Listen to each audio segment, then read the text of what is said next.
રાજકોટ અગ્નિકાંડની દુર્ઘટના બાદ મોરબી એનઓસી કે બીયુ સર્ટિફિકેટ ન ધરાવતી હોસ્પિટલોને સીલ કરવાની કામગીરી ફાયર વિભાગ દ્વારા હાથ ધરવામાં આવી હતી.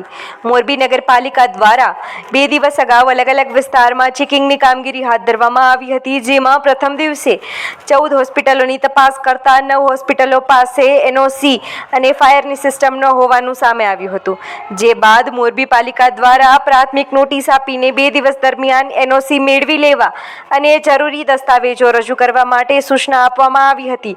જો કે અલગ અલગ હોસ્પિટલ દ્વારા આ અંગે કોઈ કાર્યવાહી કરવામાં ન આવતા આજે નગરપાલિકા દ્વારા in charge officer, Morbi fire officer તેમજ પાલિકાની ટીમ દ્વારા આજે એનઓસી હોસ્પિટલ અને લેબોરેટરીને સીલ મારવામાં આવી હતી.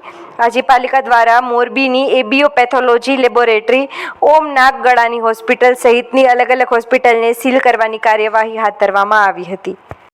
મારું નામ દેવેન્દ્રસિંહ જાડેજા અને સ્ટેશન ફાયર ઓફિસર તરીકે ફરજ બજાવું છું. મોરબી નગરપાલિકા અને કલેક્ટર કચેરીના સંયુક્ત ઉપક્રમે આજે હાલે રાજકોટ અગ્નિકાંડ થયો છે એના અનુસંધાને બધી હોસ્પિટલોનું ચેકિંગ ચાલી રહ્યું છે.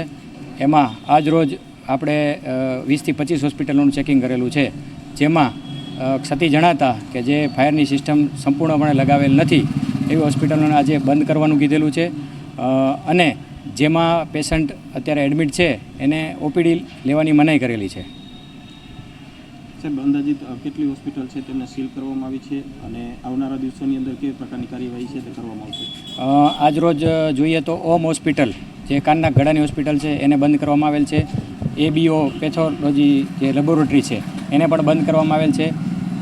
સાથે સાથે અમૃતમ હોસ્પિટલ છે, એમાં પેશન્ટ દાખલ હતા તો ઓપીડી પેશન્ટ લેવાની મનાઈ કરેલી છે.